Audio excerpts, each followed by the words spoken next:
Welcome to the eCommerce Badassery Podcast, the place for scrappy entrepreneurs who want to learn actionable steps and strategies to grow the traffic, sales, and profit in your e-commerce business. I'm your host, Jessica Totillo-Coster, a 20-year retail veteran and former brick-and-mortar boutique owner who spent 3 years as the only employee of a 7-figure online store. That shit was crazy.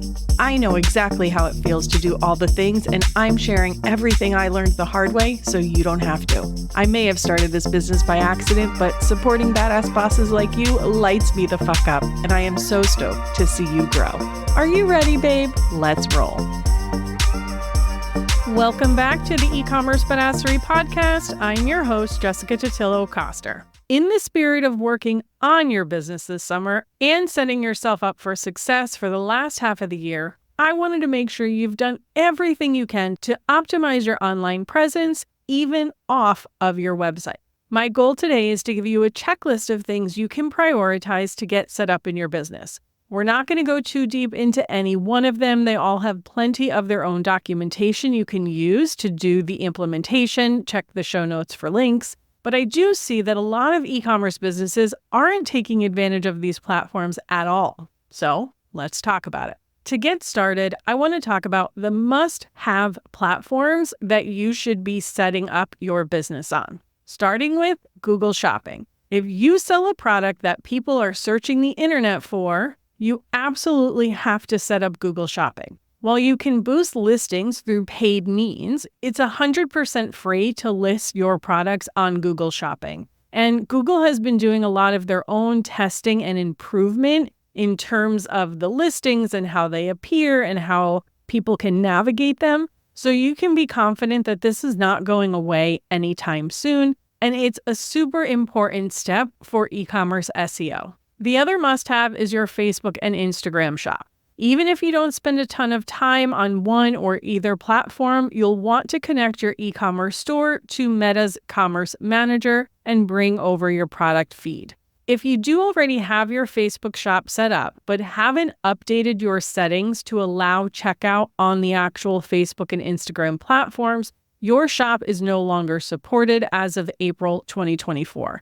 So if you haven't checked on it in a bit, maybe you've been disengaged, pop in there and just make sure you have that turned on so that your shop will continue to function. While initially this sounds like a greedy move by Meta, it's actually not. Shops on Facebook that are connected through Shopify do not pay any additional processing fees. You'll get charged the same way as if that customer placed the order on your website. If you connected directly through Commerce Manager by manually uploading your products or through another third-party platform, these purchases that are happening on Meta with Meta as the merchant of record, the fees are going to be the same as they would be through most payment processing platforms. For example, 2.9% of the transaction. Having your shop set up on these platforms is especially important if you're running ads. Not only does this let you run catalog ads, but studies have shown that ads that allow customers to check out on Meta properties show increased conversion, which makes perfect sense. The fewer clicks, the less friction for the customer, the better chance that they're actually going to buy something. And then, of course, on Instagram, don't forget you have the ability to tag your products in posts and in stories. Before we move on to some of the other platforms you'll want to get set up on, I want to chat a few small optimizations you can make on Facebook and Instagram. First things first, on Instagram, if you have your brand name as your handle, please do not repeat it as the name on your Instagram profile. That's the part that shows up in bold at the top of your profile info. It's next to your image. This line of text is searchable and should be keyword rich. So please make it descriptive to what you sell and what your perfect customer would be searching for if they were looking for a business like yours. I also recommend you ditch the third-party link in bio tools and just create a mobile optimized landing page on your own website. I believe with the paid version of these tools, you can add your pixels and tracking, etc. But why bother paying the extra fee when you can just send them direct to your website, which is already tracking all of that? Also on Facebook, if you use your personal profile to interact in business Facebook groups with other business owners, please make sure your business is listed on your personal profile. I cannot tell you how many times I've tried to connect with someone through one of those and I go to their profile and I can't find any information about their business. I understand if this is a side hustle.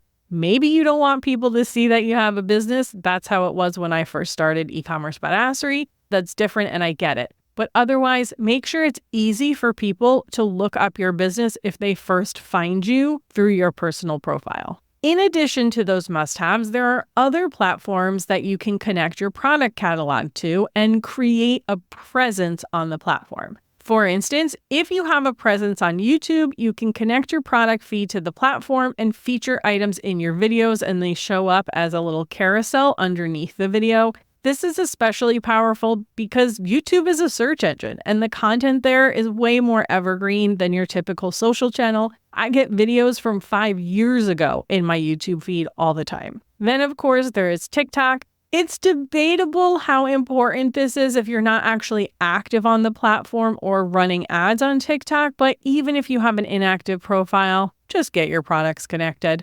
Then we have Pinterest. Now, I'm no fan of Pinterest for e-commerce stores. I honestly haven't seen one business show a ton of success from this platform. If that is you, please DM me on Instagram and come on the podcast and talk about it. But, you can add your products to the platform, so it doesn't hurt to have a profile there with your product assortment. Plus, Pinterest is technically a search engine, so the content is a bit more evergreen. And then even Snapchat is rolling out the ability to connect your Shopify store to a public business profile. I have legit never used Snapchat for business and have no idea the value of it. But hey, if your audience uses it, it can't hurt to set up your profile there. Now, you might be wondering why you should set up all of this shit, even if you're not active on the platform. Well, the truth is, even if you are not active, it's possible your potential customers are. And it's likely they'll be looking for your social profiles to decide if you're a legit company they want to buy from. While you don't have to be consistently active on every platform, and I recommend that you are not, I'd rather you go all in on one or two, I do recommend you create a profile there to save your handle and protect your brand, and then optimize your profile with the necessary information so that if people do search for you, you'll be found.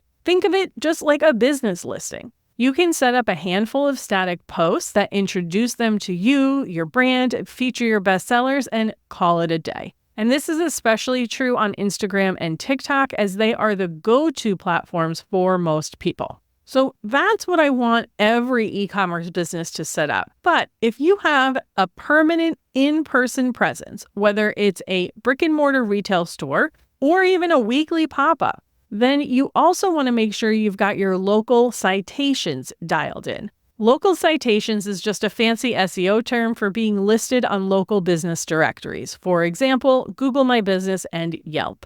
But those are not the only places you can list your business. You also want to add your business to Bing Places, Apple Maps, and even TripAdvisor if you're in a highly touristy area. One of the most important aspects of optimizing your local listings is having a consistent NAP.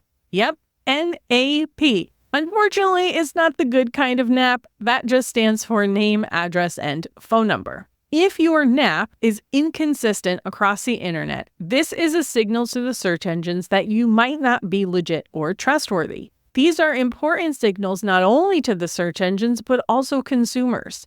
We already know many customers will search the web looking for reviews and store information before they get their butts off the couch and into a store. So you'll want to make sure you're managing how your store appears on these sites. When you're first setting them up, make sure you search the sites for existing listings that may have been created by users or the sites themselves and claim them so you have full ownership. Okay, so where should you set these up? At a minimum, you'll want to do Yelp, Google My Business, Bing Places, Apple Maps, and Facebook. Again, we're not going to get into the nitty-gritty of all the features and functionality of the individual sites. Please check the show notes for links to learn more. But I did want to touch on a few of the top ones so you get a sense of what they can do and how important they are. Now, Yelp, we all probably use Yelp in our lives, and if you have a physical store, even if you haven't set up a Yelp listing, there's probably already one that exists and you're going to need to go claim it. In addition to just having your listing there, Yelp has a number of paid features you can add to your listing, such as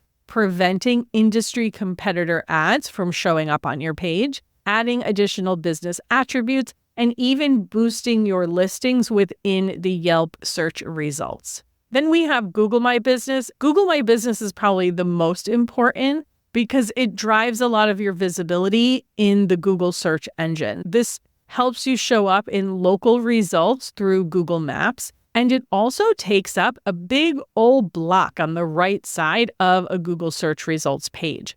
In addition to standard info like business category, store location, and hours, it also gives you the ability to add business attributes, add virtual tours by approved Google photographers, and you can actually post to your Google My Business profile. While posts aren't necessarily going to revolutionize your business, they're a great way to show the search engine that you are active and relevant. And the last one I want to touch on here is Facebook.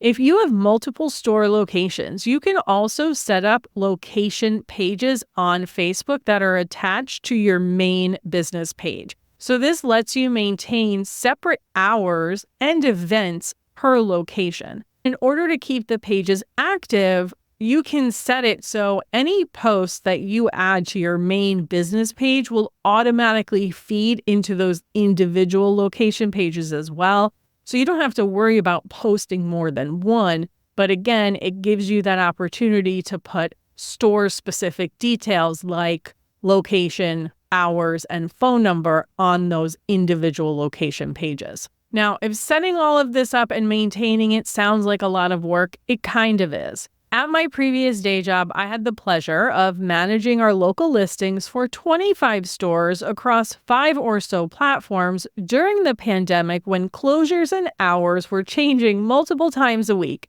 It was a nightmare. Why we didn't invest in one of the many platforms that allow you to manage these in a single dashboard, I don't know. We talked about it, but I think it was just one of those things that kind of fell through the cracks and wasn't a big deal until it was. I will say if you only have 1 or 2 stores, it's probably not a big deal to manage them individually. It's a bit of work to set up initially, but unless you're changing your phone number or hours a lot, there isn't much in the way of maintenance. There are definitely platforms out there that can help with this, but I am not well versed in any of them to make a recommendation. The most popular one by far is Yext, Y-E-X-T. But from what I understand, when you stop paying, you lose your citations, which is totally bonkers. I'm not sure if that's only the ones that were created directly through Yext, if it's different if you connect existing pages. Again, you're going to have to do your own research here. I'll stick some links in the show notes for you to check out. But honestly, if you only have a handful of locations, just do it manually. Then, of course, you have your marketplace options. Most of these aren't going to generate a whole ton of revenue unless you really work the platforms. So I wouldn't necessarily go out of my way to add products to them unless you intend to optimize them. But these were worth an honorable mention. Marketplaces like Amazon, Etsy, Target, Walmart, and eBay, these can all be added through the Shopify Marketplace Connect app. There is also Houzz, H-O-U-Z-Z, which is specific for home goods and furniture. Again, these likely won't revolutionize your business unless you truly work the platforms and invest in their internal ads, but it likely doesn't hurt to be found there either. So as a quick recap, my goal for you is to optimize your internet presence on all the possible channels. That doesn't necessarily mean that you have to be actively posting and engaging and everything on them. I just want you to have a profile that exists there. So if someone were to discover you at an in-person event or a friend told them about you, if they go to one of these platforms where they already hang out and search for you, they're going to land on a page. Think of it like a mini website where they can get the information they need to figure out if they want to learn more and then either shop directly on the platform or head over to your website. Make sure you check the show notes for links to the documentation on how to set up all of these platforms and pencil in some time to get them set up and optimized over the next 30 to 60 days. This is something you can certainly give to a team member or virtual assistant. Just make sure you're using a company email to set them up so you don't have any access issues later on. And that, my friends, is a wrap on this week's episode. Thanks so much for hanging out with me today. I hope you're having a kick-ass summer, and I will see you on the flip side. Thank you so much for listening to today's episode. If you want to learn more about growing your e-commerce business, get started with my free resource library at ecommercebadassery.com/free stuff and get an invite to the Lounge, my e-commerce marketing membership. When you're ready for one-on-one support, apply to work with me at ecommercebadassery.com/apply. Before you go, would you do me a quick favor? Leave a rating and review and tap that follow button. This pushes me up the chart so I can support more scrappy e-commerce entrepreneurs just like you. I'm on a mission to reach as many as I can, and I could really use your help. Thanks so much in advance. Until next time, e-commerce friend, stay badass.